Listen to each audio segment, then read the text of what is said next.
Bismillahirrahmanirrahim. Assalamualaikum warahmatullahi wabarakatuh. Wahai pemirsa Hadiat, kita berjumpa lagi. Ya, saat ini akan menayangkan Ustadz Wafi Naja membongkar kesesatan Panji Gumilang yang terkuak dalam ceramah ataupun pidatonya. Mari kita saksikan. Angka sedikit haram, kesini bid'ah, ke depan sedikit keluar dari ajaran Rasul. Kok seperti pernah ketemu Rasulullah saja. Hadis Rasul itu dipilah-pilah oleh manusia. Masa ada hadis, wah ini dhaif. Masya Allah, Kanjeng Nabi didhaifkan. Oh ini mutawatir, disepakati. Mau mutafakun alaih. Jadi tertakluk kepada pendapat orang. Yang orang itu kita belum paham. Imam Bukhari ada di Rusia. Begitu jauh, belum ada IT. Nah, yang dikatakan hadis yang utuh itu ya hadis Rasul Shallallahu Alaihi Wasallam yang diterapkan di dalam Al-Quran. La yantiku anil hawa in huwa illa wahyun yuha. Jadi nutuknya daripada Rasulullah Sallallahu Alaihi Wasallam, dzalika huwa Al-Quran, ayat Al-Quran. Qala Rasulullah fil Qur'anil Karim. Qala Rasulullah fil Qur'anil Karim.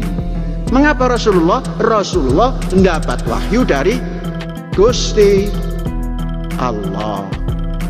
Adonai Allah.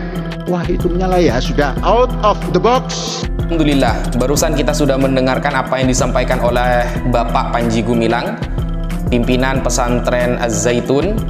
Dia mencampur adukkan akidah Yahudi, akidah Kristen dengan akidah umat Islam, dengan dalih bahwa dia ingin mengedepankan toleransi, tapi dia tidak tahu batas-batas toleransi dalam beragama, teman-teman.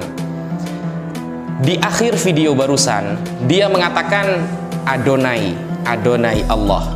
Adonai adalah sebutan Tuhan bagi umat Yahudi. Orang Yahudi kalau menyebut Tuhannya itu mengatakan Adonai. Dia berusaha mencampur adukkan akidah Islam dengan agama lain.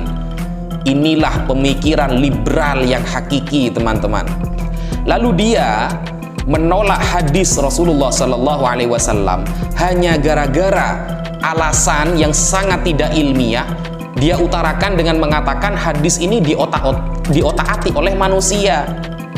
Kita tidak tahu seperti apa Al-Imam Al-Bukhari itu. Hei, daripada Imam Bukhari, mending kita percaya kepada Al-Imam Al-Bukhari daripada perkataan Anda. Kan seperti itu.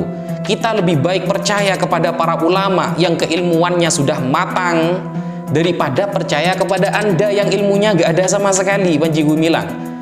Untungnya yang datang kepada Anda adalah orang-orang yang tidak faham kristologi, tidak faham dunia lintas agama.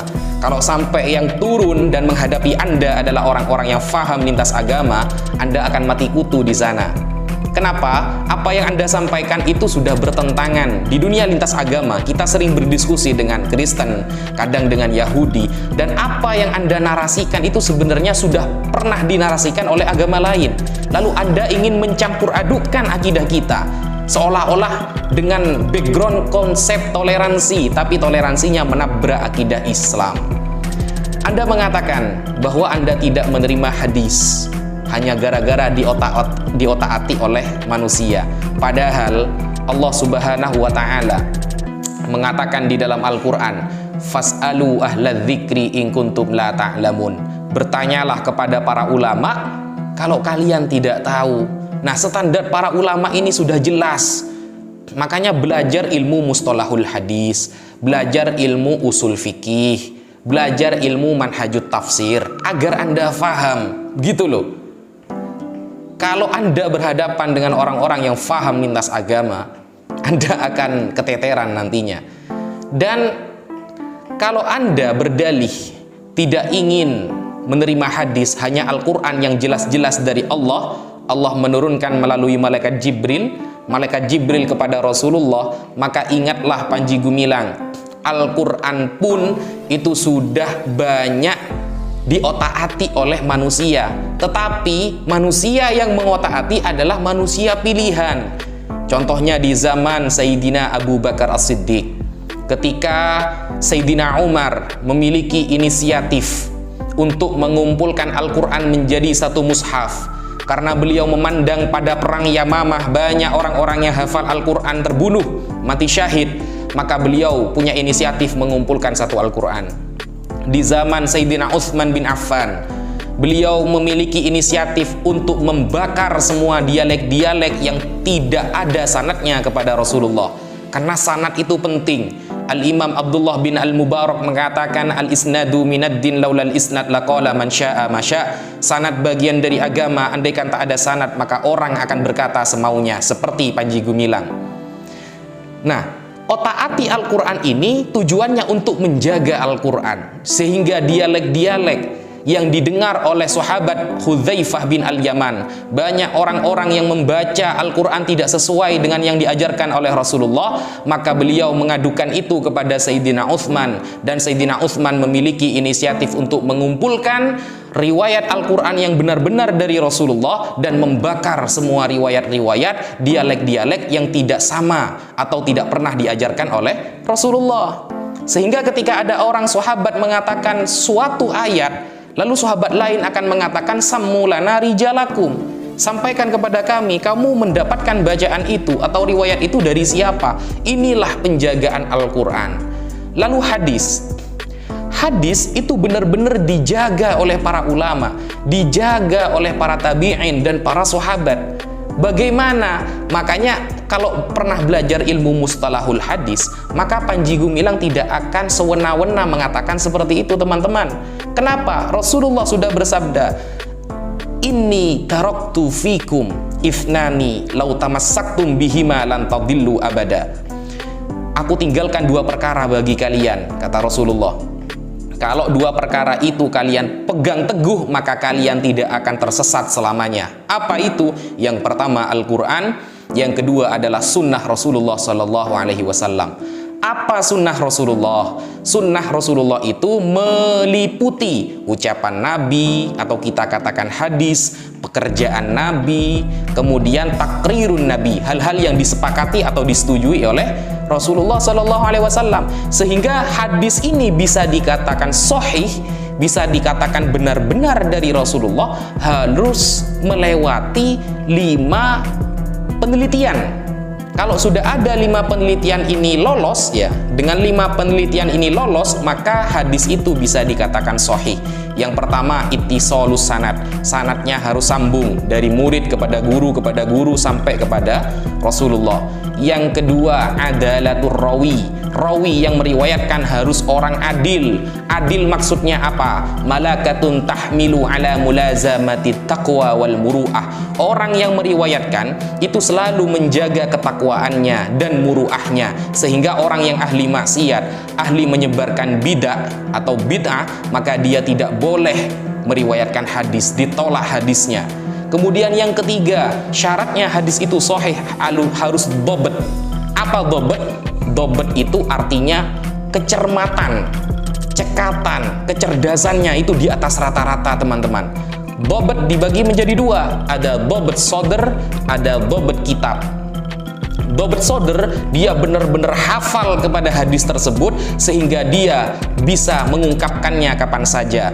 Dobat kitab maksudnya ketika dia diberikan suatu kitab, dia bisa mensohihkannya atau menyalahkannya ketika memang ada yang salah. Kan begitu.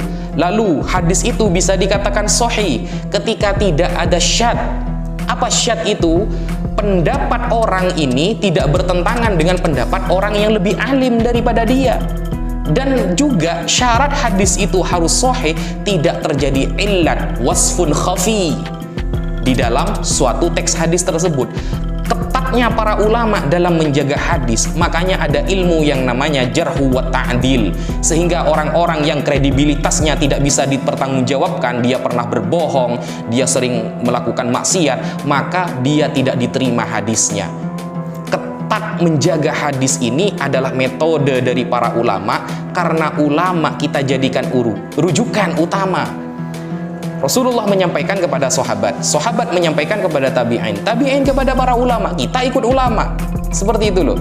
Dan kita mengikuti para ulama itu dalilnya banyak sekali di dalam Al-Qur'an. Innama yakhshallahu min ibadihi al-ulama. Orang-orang yang benar-benar takut kepada Allah itu adalah ulama. Orang-orang yang benar-benar alim, allamah, sangat alim.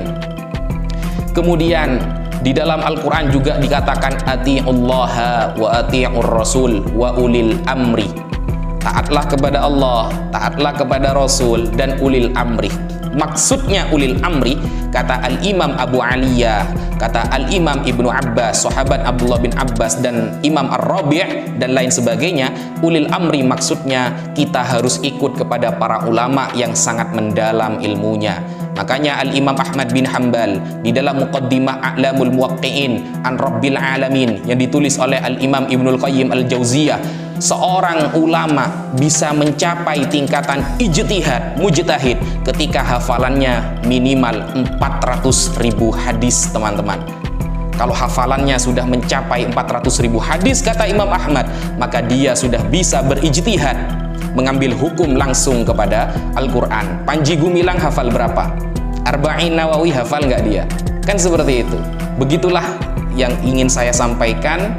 Semoga ada manfaat dan berkahnya bagi teman-teman yang mendengarkan. Kurang lebihnya saya mohon maaf, dan ingat, kita harus mengedepankan kepada para ulama. Kenapa? Karena para ulama ini adalah orang-orang yang memiliki ilmu dan menjaga agama ini.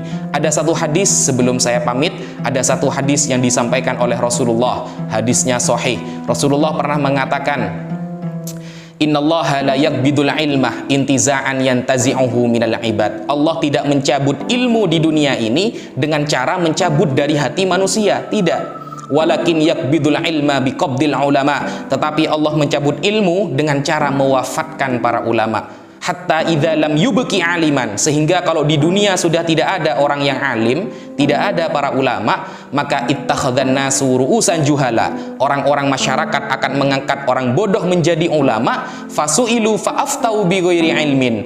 Orang masyarakat, ya, para masyarakat akan bertanya kepada orang bodoh ini, dan dia menjawab dengan tanpa ilmu, fadallu wa adallu, maka dia sesat dan menyesatkan banyak orang.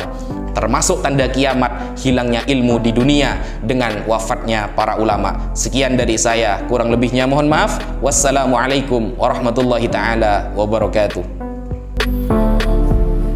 Baiklah para pemirsa,